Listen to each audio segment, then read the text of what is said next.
¿Qué tal? Bienvenidos a una charla más de CASUL, Casa Universitaria del Libro de la UNAM. Yo estoy muy contenta de estar otra vez aquí y agradezco muchísimo a su directora, la escritora Rosa Beltrán, por esta oportunidad. Tengo una invitada a la que admiro muchísimo, escritora chilena, escritora y periodista Arelis Uribe, autora del libro de cuentos Quiltras y recientemente de este libro del que vamos a hablar hoy, que se llama Las heridas. ¿Cómo estás, Arelis? Bienvenida. Yo estoy muy bien, Irma, muy contenta de reencontrarme contigo. Sí, en el frío neoyorquino, pero bien. ¿Cómo estás tú?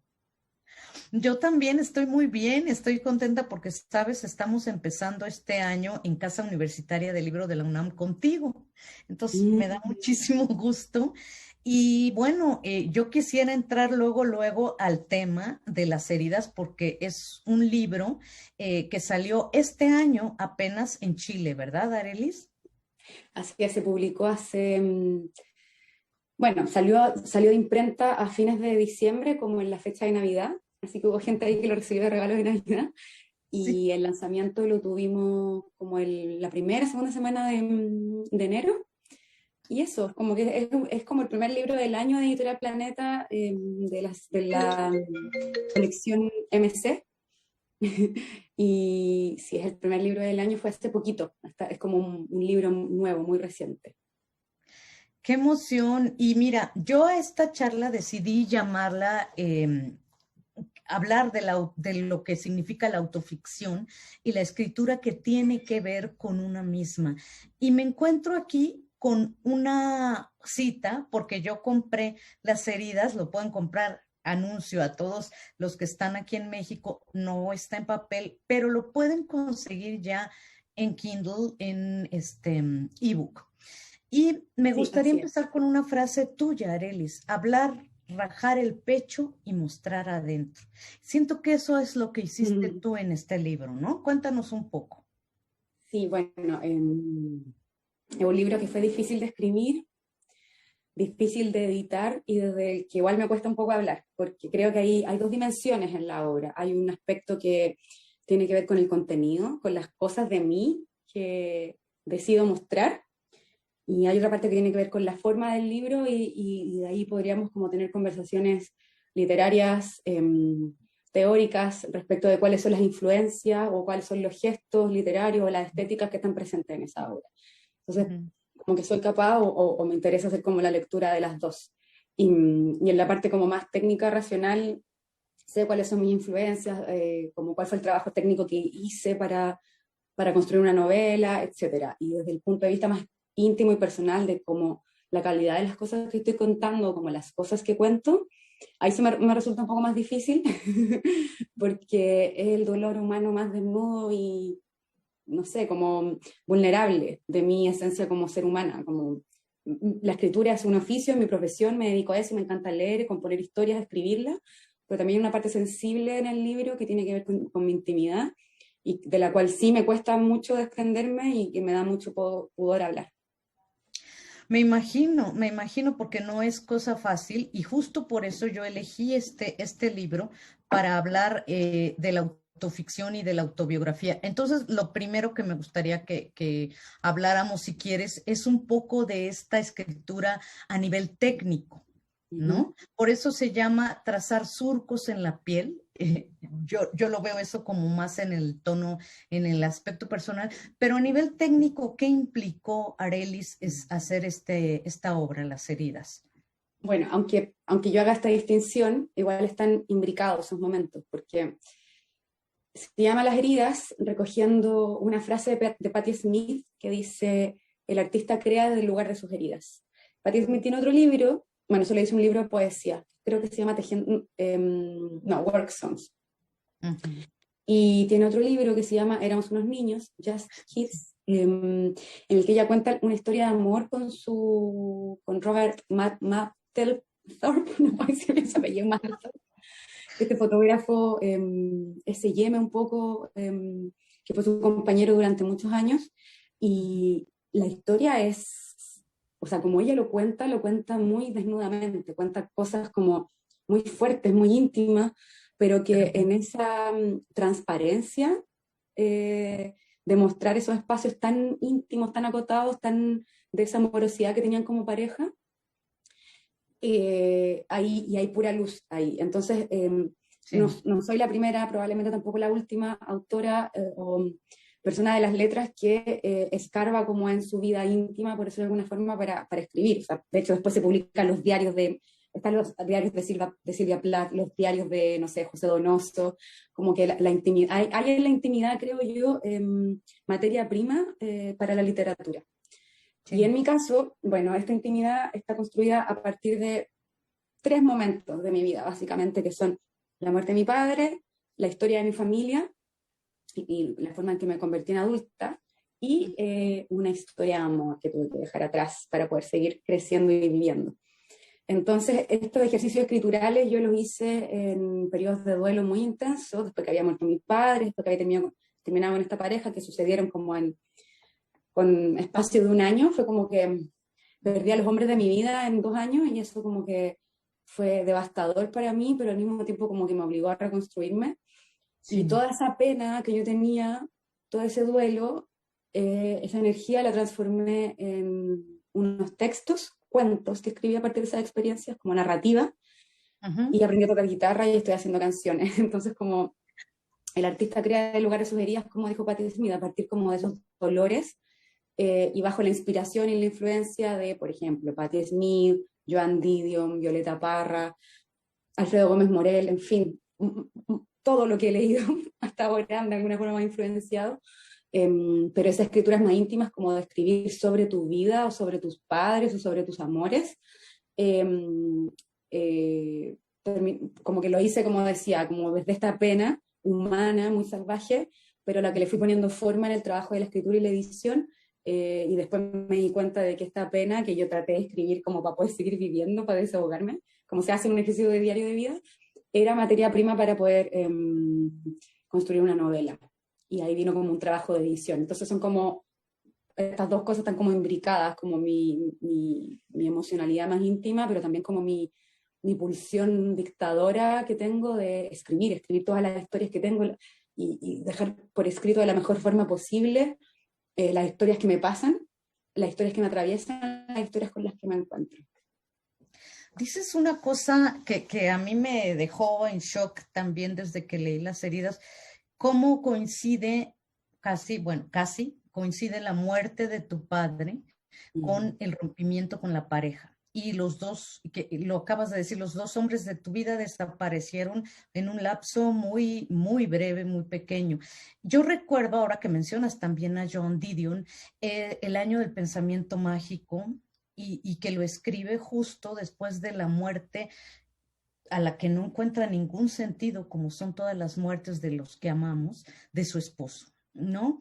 ¿Qué tanto hay que distanciarse también en algún momento, en el caso tuyo, la muerte de tu padre, qué tanto tenías que distanciarte para poder escribir y describir eso tan doloroso que fue para ti ese hecho, ¿no?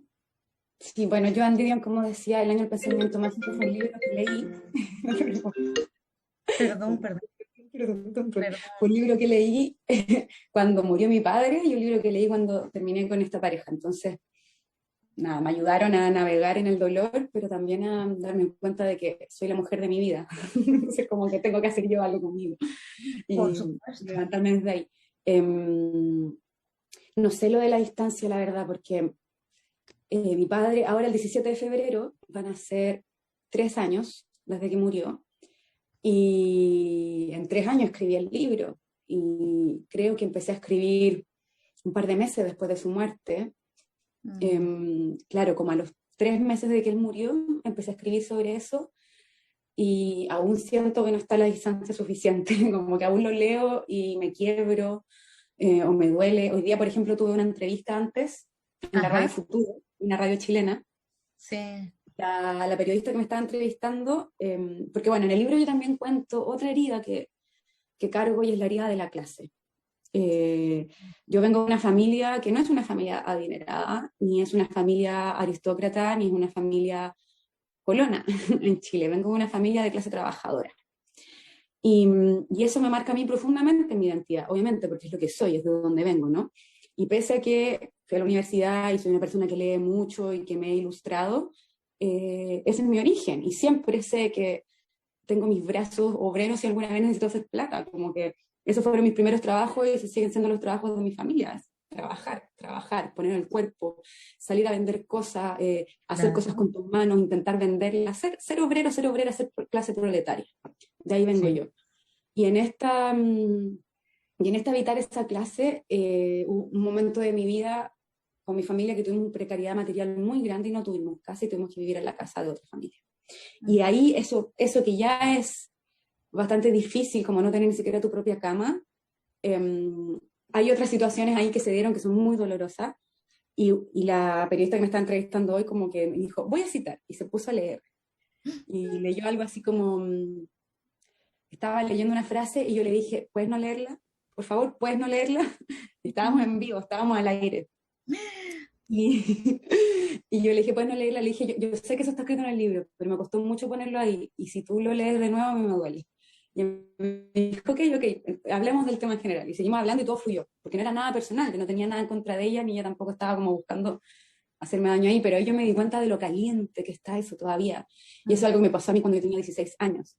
Entonces, yo quizás no creo en la distancia nunca, ah, porque, porque eso es constituyente para mí. Es constituyente haber pasado hambre, para mí es constituyente no haber tenido casa, para mí es constituyente las manos ajadas de mi abuela.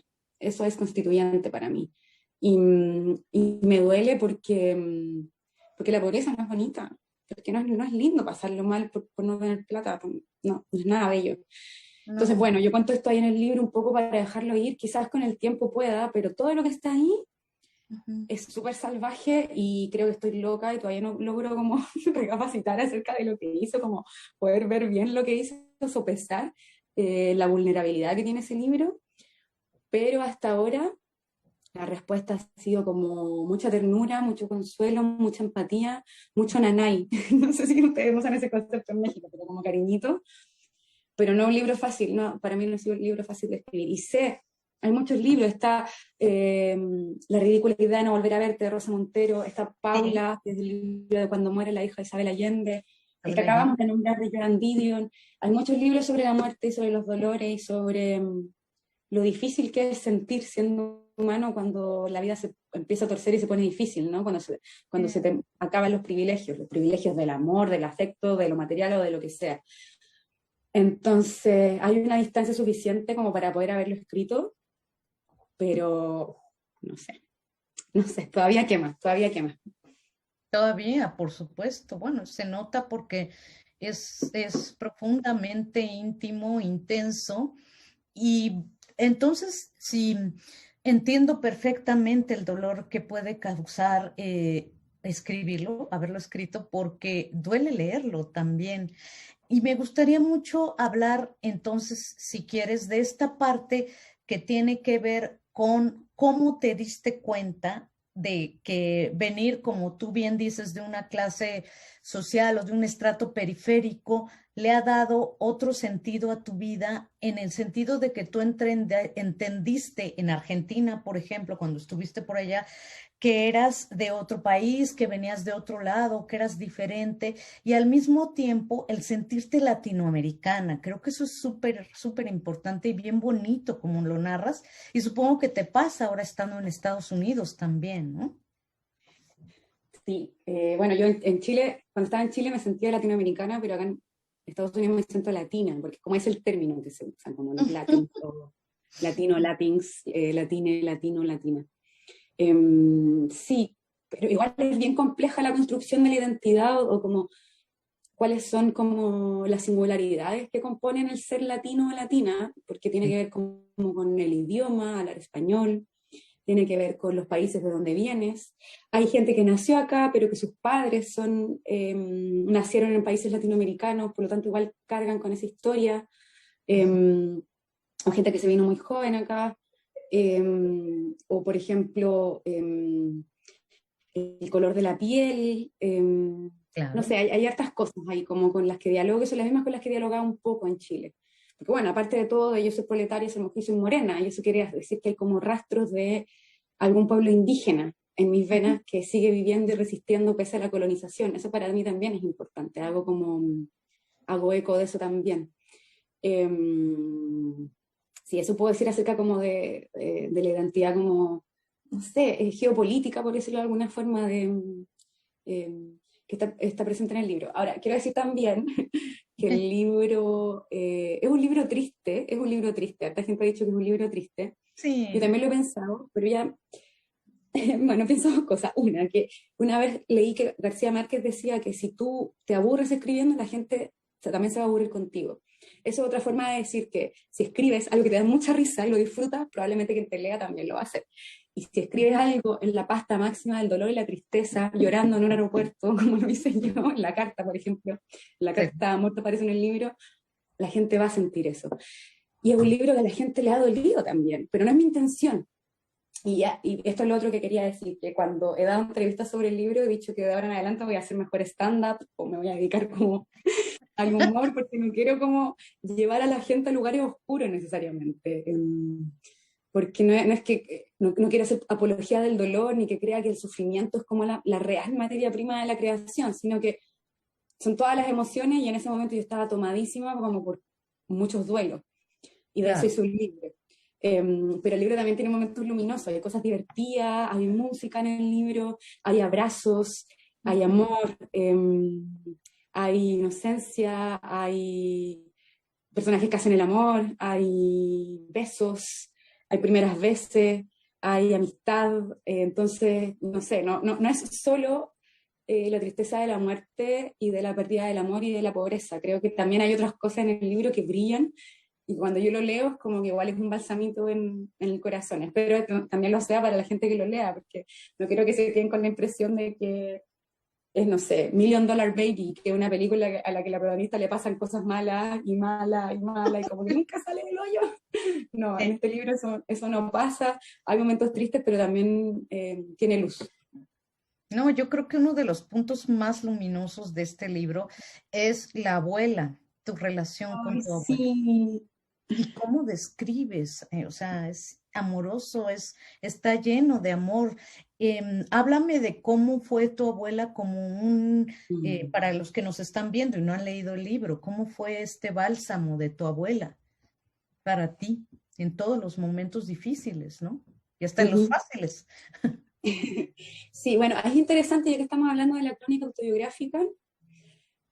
Bueno, hay varias cosas que podría decir de esto. Lo primero es que yo estudié periodismo, por lo tanto Ujú. tengo como una afición por la realidad y por escribir sobre la realidad que me fascina. Ajá. Entonces, bueno, pero además de ser periodista, soy escritora y me gusta mucho la escritura como de mis espacios más próximos.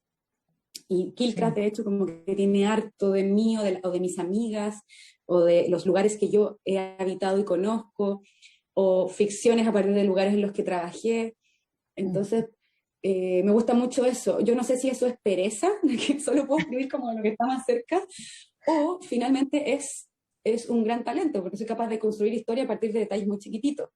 Pero bueno, no lo sé, pero esa es como mi defecto creativo, que escribo como de las cosas que me están más próximas. Y para escribir el libro, yo conversé mucho con mi abuela, la entrevisté. Yo me sentaba a los pies de su cama, Ujú. tomando té las dos, y le hacía preguntas. ¿Qué hizo mi Oh, abuelo? ¿En qué año se separaron? ¿Qué pasó cuando se fue? ¿Dónde te fuiste a vivir? ¿Qué edad tenían los chiquillos, o sea, los hijos? ¿Cómo fue ese momento? Pero le hice muchas preguntas en un tiempo, porque después de terminar esta relación larga amorosa, tenía mucho miedo de enamorarme de un hombre malo. Yo le tengo mucho miedo a los patriarcas, mucho.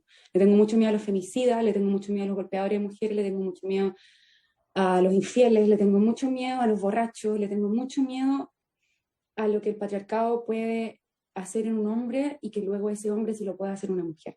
claro. Mucho miedo a eso. Y mi abuelo era un patriarca abusador sexual, era un patriarca golpeador, era un patriarca que además era policía, por lo tanto ahí hay un fascismo que habitó el espacio íntimo de mi familia. Y le hacía muchas preguntas a mi abuela porque en el fondo quería entenderla para no volver a cometer como su error, por decirlo de alguna forma, ¿no? Aunque no es un error, pero como aprender de ella en el fondo. Entonces pasamos muchas tardes conversando y ese es como el personaje que se perfila. Ahora, es muy interesante lo de la autoficción porque, por ejemplo, no es la misma relación la que yo tengo con mi abuela que la que mi madre tiene con ella. Por supuesto. Ellos tienen una relación de madre-hija y hay otras heridas. Y mi mamá siempre me dice como, esa abuela no es mi madre, porque hay otras cosas y por lo tanto quizá mi mamá tiene otros temas y otras deudas con mi abuela. Entonces es interesante cómo un mismo personaje puede ser como descrito y puede ser construido desde las versiones, ¿no? Existen las versiones, igual que en el periodismo. En el periodismo hay un suceso y se contrastan las fuentes. ¿Por qué? Porque todas las fuentes tienen versiones diferentes del hecho, pero lo interesante no es descubrir cuál es el hecho verdadero, sino dar cuenta de todas las versiones para poder hacer como una panorámica de lo que ese hecho significa. Y creo que pasa lo mismo con los personajes en este libro, y en especial siendo un libro de no ficción. Ustedes van a leer a mi abuela, pero probablemente ese no es la madre. Entonces quizás significa otra cosa en mi familia.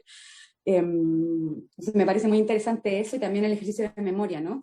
La memoria es un afecto, la memoria es la afectividad puesta en marcha de nuevo, ¿no? Recordar, volver a pasar por el corazón.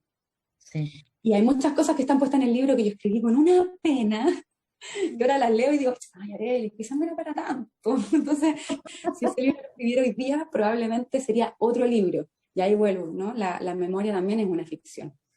Claro, la memoria es una cosa que ahí es donde entra también un poco la ficción en la construcción de la autoficción, cuando la memoria puede estar borrosa, ¿o cómo ves? Mira, ahora en la universidad, este mi último semestre en NYU, Ujú.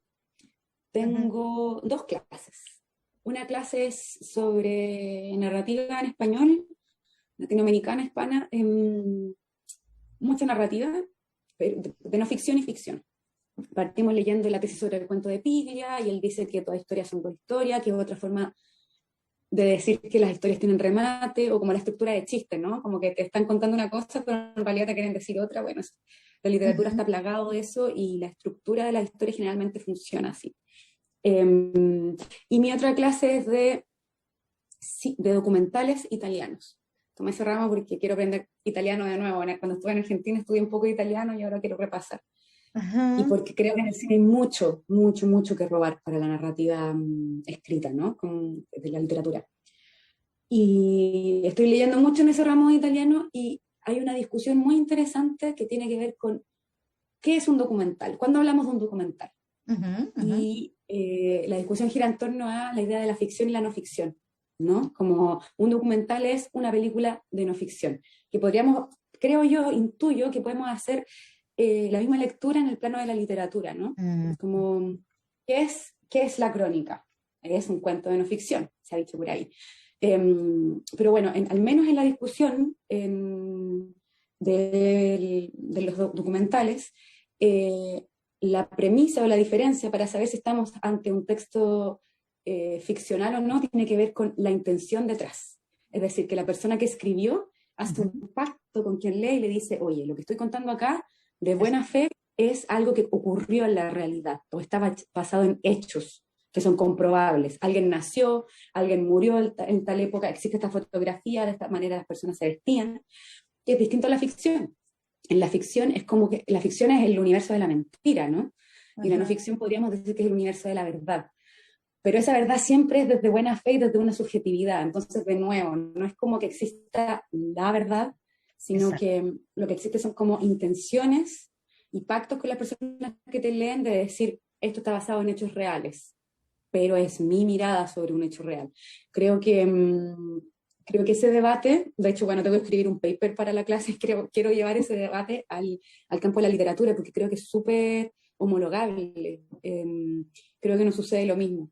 Entonces, bueno, en este caso, en las heridas, esa es mi memoria probablemente llena de fugas, de Ujú, imprecisiones, ujú. pero viene desde el pacto con las personas que me leen, sí, con el pacto para las personas de que me leen, de decirles desde buena fe, lo que yo acá quiero contar es algo que verdaderamente me pasó.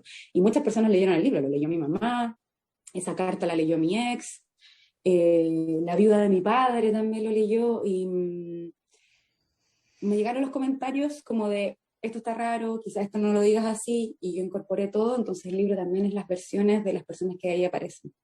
Y eso lo enriquece, ¿no? Como relato.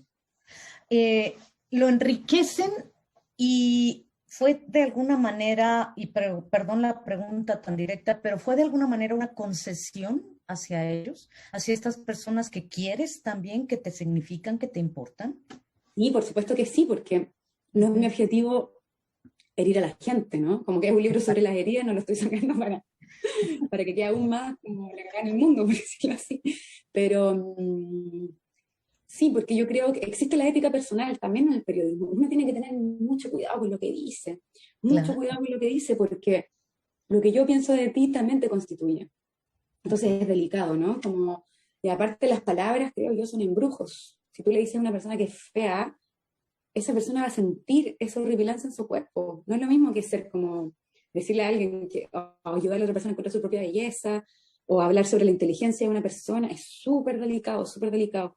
Y sí. como escritora yo trabajo con las palabras, y las palabras son hechizos, y no quiero andar haciendo maldiciones, porque ahí, entonces para mí era muy importante que la vida de mi padre, mi madre y mi ex, por ejemplo, supieran que yo había escrito esas cosas y que tenía la intención de publicarlas. Y los cambios que me hicieron no cambiaban en nada el sentido de lo que yo quería decir, al contrario, creo que lo nutrían y no tuve ningún problema con hacer esos cambios, entonces no fue una concesión difícil. Hubo otras cosas también que pasaron, por ejemplo, que me llamo Sebastián, que es el autor de la canción Hijos del Peligro, que es una canción que acompaña todo el Todo libro. el libro. Ujú. Uh-huh. Es como la banda sonora de la muerte de mi padre. Eh, Sí. Él tuvo como un caso de funa, se le dice acá, como que lo funaron porque un integrante de su banda, él es músico, un integrante de su banda tuvo una denuncia de abuso sexual, de violación. No estoy segura si es violación o abuso sexual, pero Sebastián expulsó a la persona de su banda y tuvo mucha exposición por eso, como, oye, trabajáis con un machito y no sé qué, y pasó todo eso. Sí. A mí cuando la historia me pasó nomás.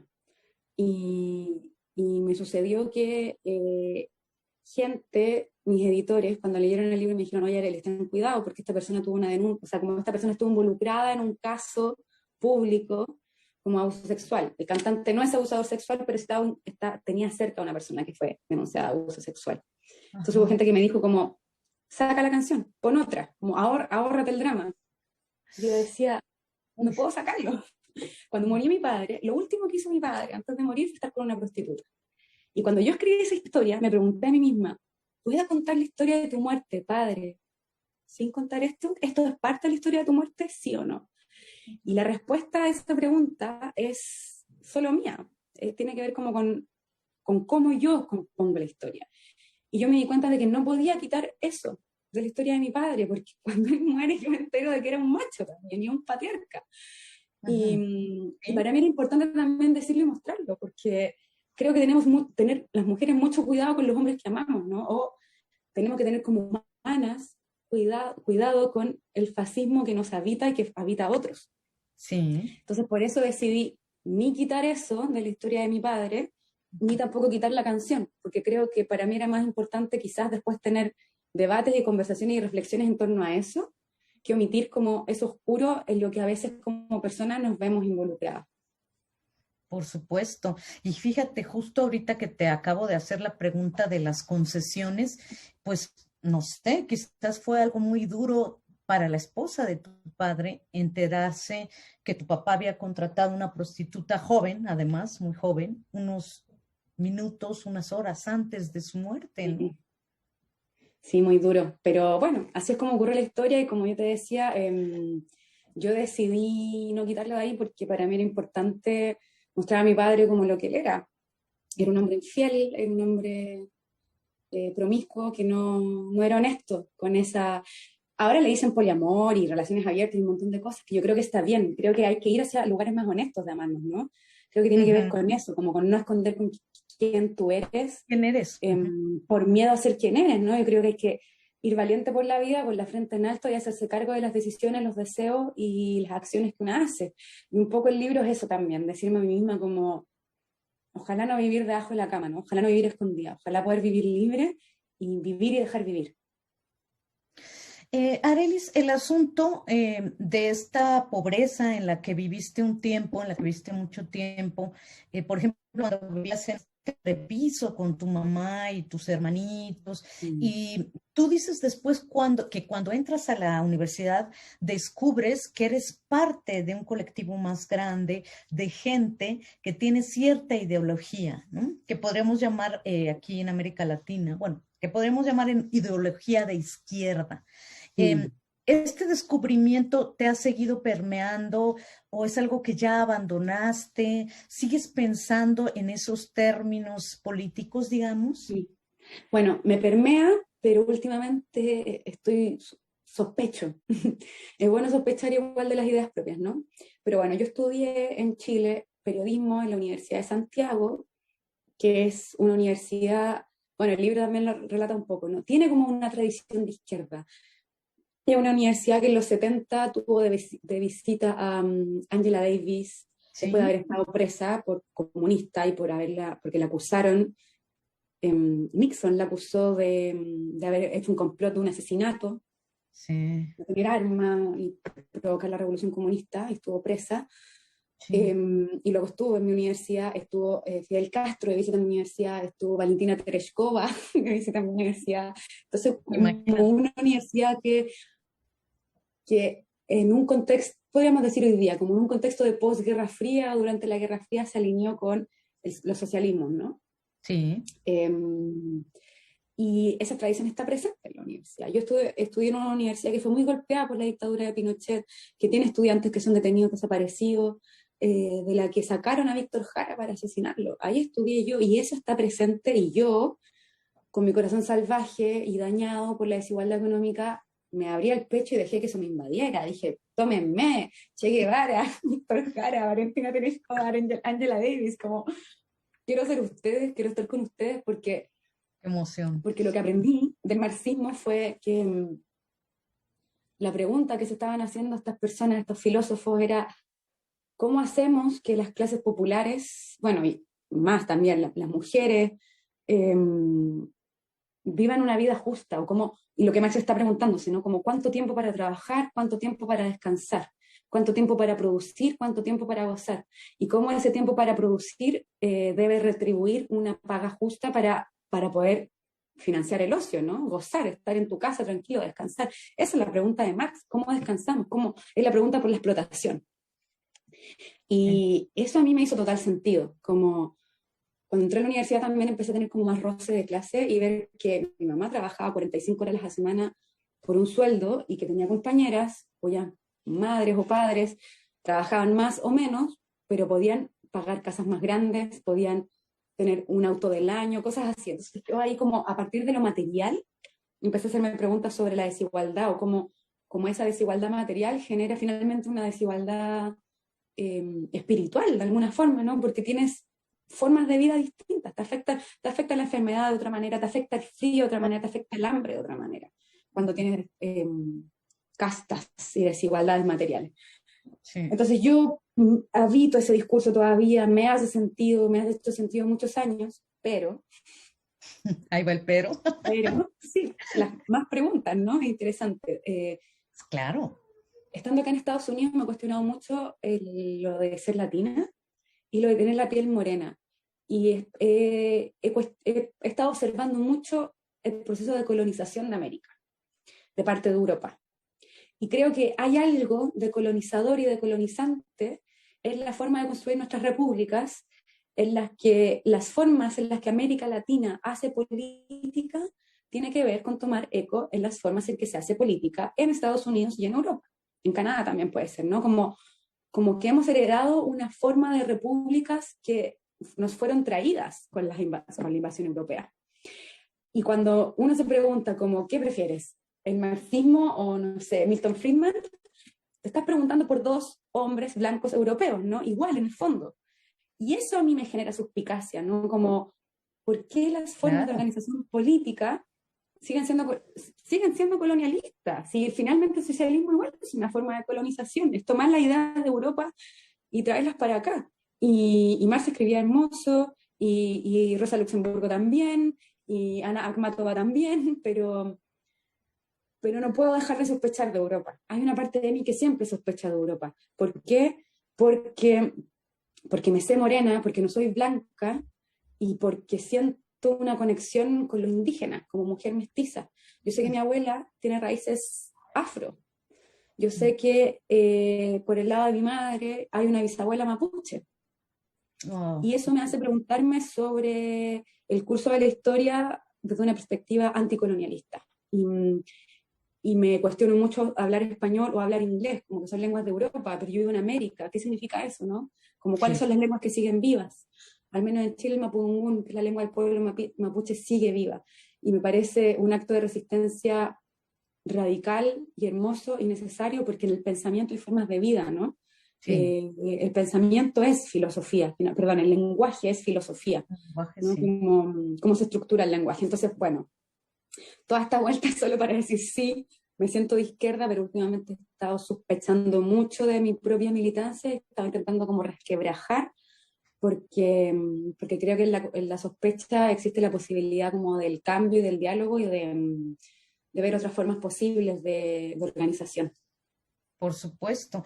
Y yo creo que leyendo Las heridas también ocurrirá lo mismo en cuanto a tu postura frente al feminismo. Digo, tu relación con tu madre ha sido como muy complicada, según la narras en el libro, muy compleja. Me quedé pensando qué relación entre una hija y una madre no lo es en mayor o menor Mm. medida, ¿no? Pero todo esto que me contaste de cuando hablabas con tu abuela y que también está en el libro, del miedo que te da a ti enamorarte de un hombre violento, patriarcal, etcétera, el feminismo en ti, Arelis, no se ha resquebrajado, no lo has cuestionado de alguna manera. Sí, sí, pero siento que cuestiono más el patriarcado que el feminismo, la verdad. Sí. Cuestiono mi propio patriarcado, ¿no? El mío, como cuestiono observar cómo hay tantos varones en tomas en puestos de toma de decisión. Cuestiono que generalmente los hombres que conozco ganan más plata que las mujeres. Siempre me estoy preguntando eso, como quiénes están repartiendo el botín de lo que trabajamos todos. ¿Necesitamos tanta plata? No lo sé, no creo. ¿No? Como que los millonarios no los entiendo, el lujo no lo entiendo. Y creo que eso también es mucho como de lo patriarcal, ¿no? Como los autos muy caros, las mansiones.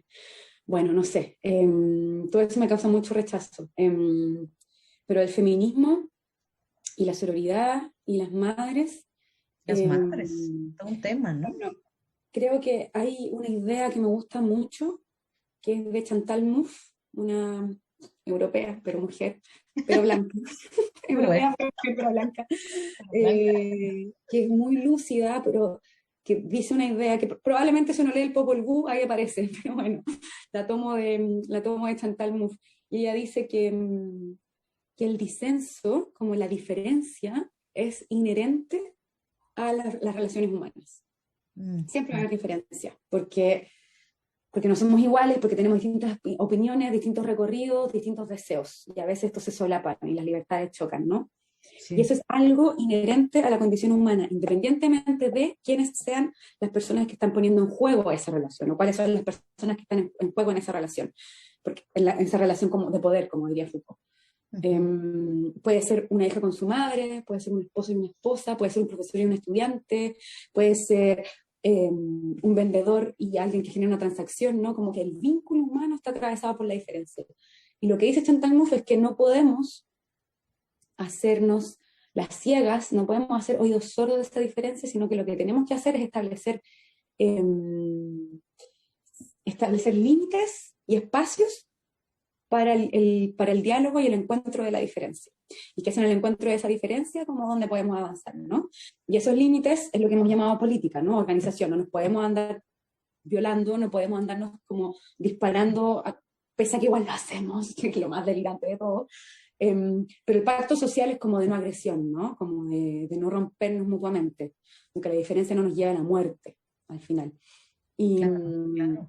y creo que eso está en un espacio doméstico. Yo en Quiltras estaba muy rayada con Foucault en esa época, y como con la microfísica del poder, con cómo el amor, los afectos, lo personal es político, ¿no? Como que la libertad y la igualdad y la fraternidad o la sororidad se juegan en el día a día, en tu casa, con tu madre, con tu hermano. Tiempo, sí. Y me parecía muy importante mostrar eso.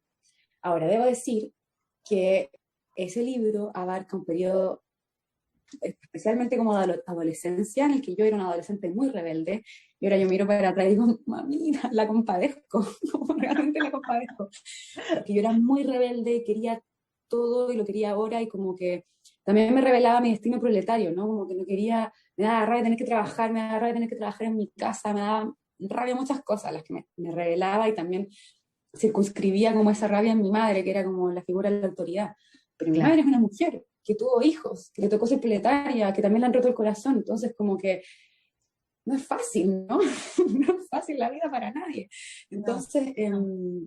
sí, quiero decir con todo esto que hubo guerra, hubo guerra en mi casa, tuve bando, tuve enemiga que era mi madre, pero ella no es mi enemiga hoy día, la amo mucho, la comprendo, las heridas se heredan, si ella me hizo daño es porque ella estaba herida desde antes, y probablemente las personas que le hicieron daño tenían su propia herida también, soy capaz de entenderlo así ahora, como que las relaciones humanas son como cadenas de afecto y de dolor, Sí. y la compadezco porque fui una adolescente muy rebelde, me creía el Che Guevara en mi propia casa, mal. Me encanta eso, Che Guevara.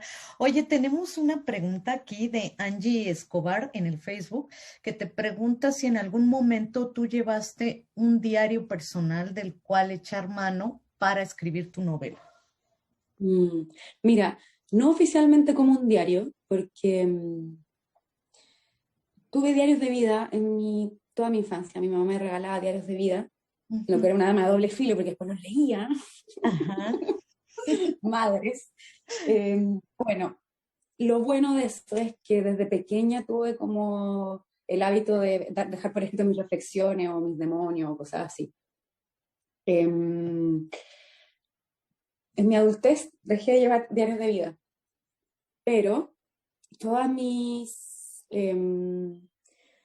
sí, mis demonios, como mis aflicciones o mis problemas o como las cosas que me atormentaban o me preocupaban, empecé a dejarlas por escrito a través de la herramienta periodística. Entonces, cuando había algo que me dejaba mucha rabia, escribía una columna de opinión. Y escribía la columna de opinión. Después como que empecé a jugar con otro formato. Y al final como que esas cosas como que me habitan y me persiguen, esos fantasmas que quizás en la infancia lo escribí en un diario de vida, en mi adultez empecé a jugar con otro formato. Entonces no escribo en el formato diario, así como con fecha.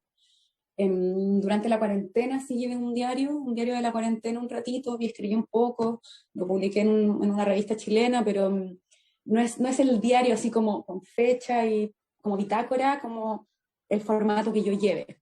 Porque bueno, el formato es todo, ¿no? Como eh, una ambulancia cerca de mi casa. Eh, la forma es el mensaje, la forma es el qué. Entonces diario no llevo, pero se pase la ambulancia, pero sí escribo de mi intimidad, que creo que es algo que dialoga con el universo del diario, ¿no? Y escribo de mi intimidad como en archivos de Word. Y escribo de mi intimidad últimamente, o bueno, o en el caso de las heridas, que sí responde al registro del diario en el sentido como de lo íntimo, lo cotidiano, lo personal, Sí. pero lo hice en formato de crónica. La muerte de mi padre es una crónica.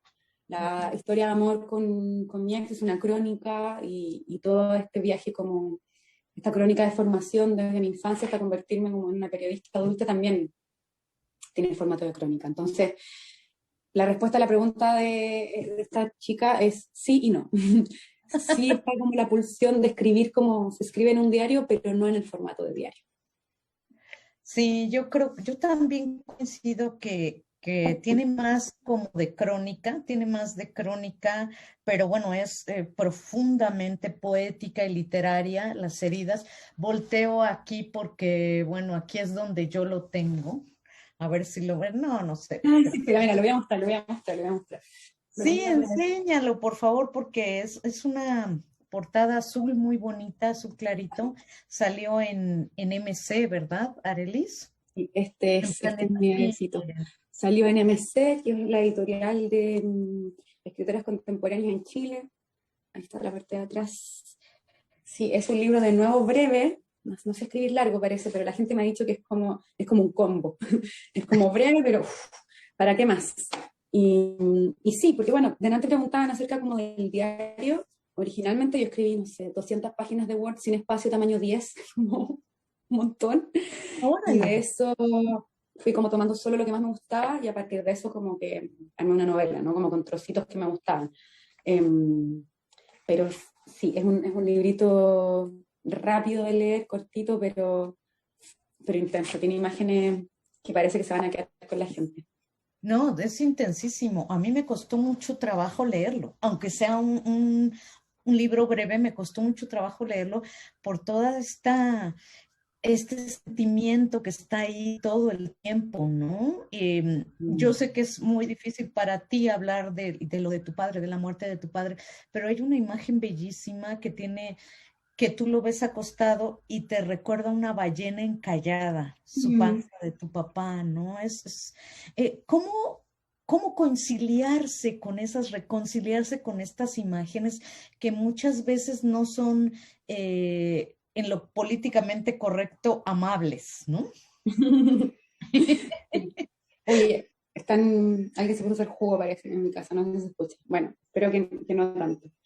Em, sí, lo de la ballena, no sé, bueno, tú escribes también, eres periodista, ¿no? Hay momentos en que te pones a escribir y te dejas llevar y es como el río de las ideas y lo sigues, lo sigues, lo sigues. Yo, cuando escribí estas crónicas, no estaba pensando, yo estaba vaciándome, como esto siento, esto siento, esto siento, esto siento, esto siento, bla, bla, bla, bla. Después edité, borré las redundancias, como que hice un tejido, moví algunas cosas, embellecí, ¿no? Ujú. Como esa materia prima, pero yo no estaba mucho ni pensando en la poesía ni nada. Si eso está cargado si el relato final está cargado con algo de eso, tiene que ver con la potencia de la oralidad o con la potencia de la voz, simplemente que termina teniendo algún eco poético. Em, pero sí, hay momentos en que leí, mira, hace mucho tiempo, no recuerdo qué texto fue, pero hace años leí el relato de un hombre contando que su padre moría. Y tenía una escena que nunca la voy a olvidar, que a mí me estremeció, que contaba que lo iba a abrazar, y lo abrazaba y lo sentía muy liviano y sentía como sus huesos ya. Como que Sí. ya ni era carne, como que ya era hueso. Y me acuerdo que eso me impresionó mucho, mucho, mucho, mucho, mucho, mucho.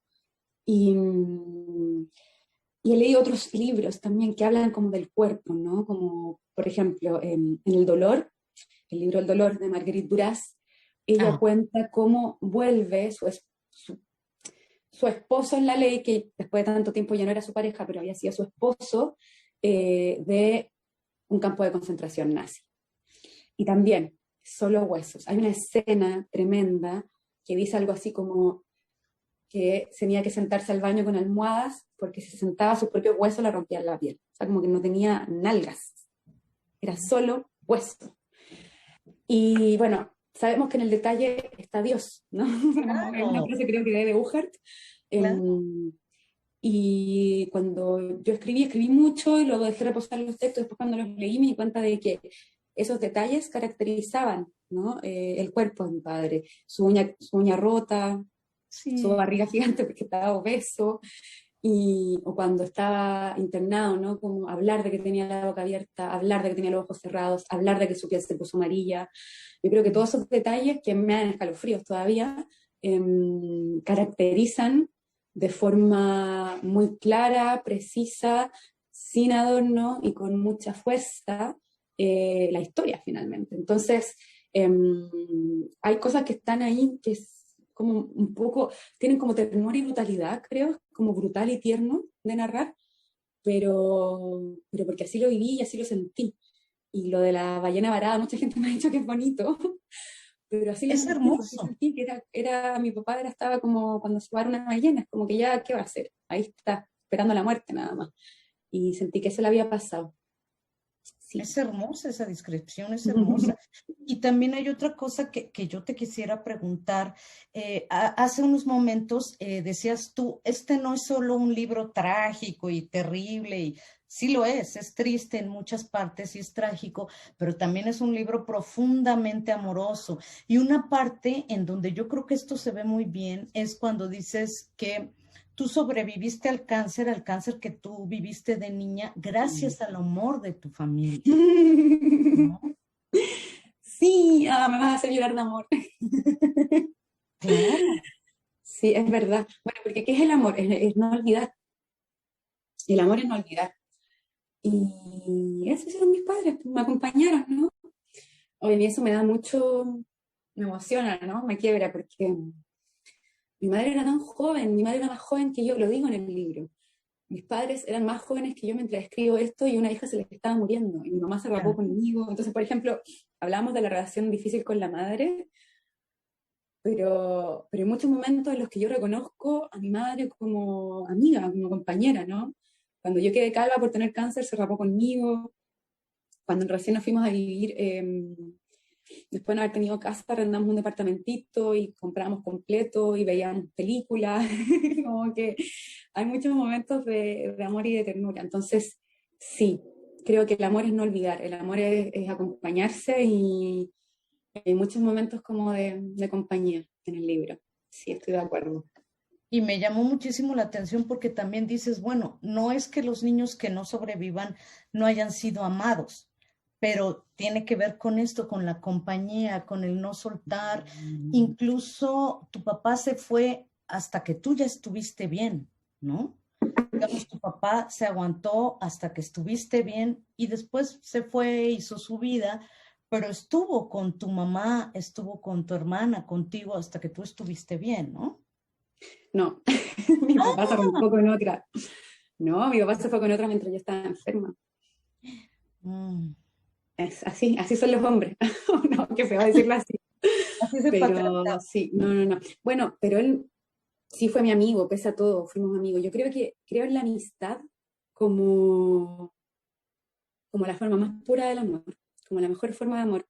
Y creo que los momentos de dolor en el libro es cuando yo no lograba ser amiga de las personas que amo.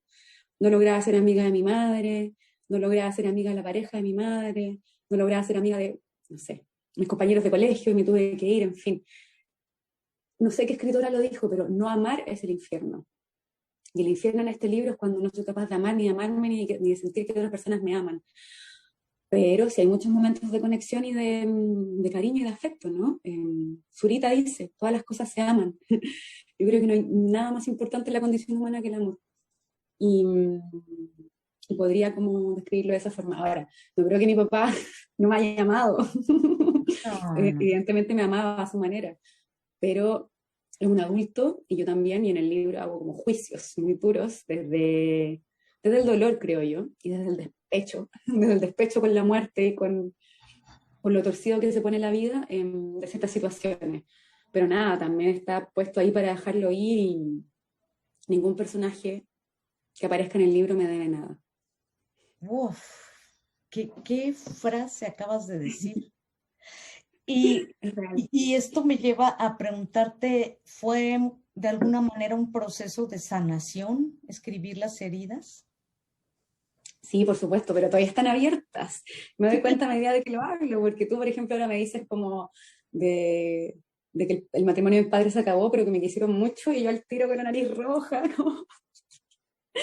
Que vi, Eh, perdón, es perdón. que no sé cómo lo ven ustedes, pero para mí las emociones son todo. Cuando veo una película y me emociono es porque la película está bien hecha, ¿no? Es como que me hizo sentir algo, me hizo vivir una situación, me hizo recordar algo.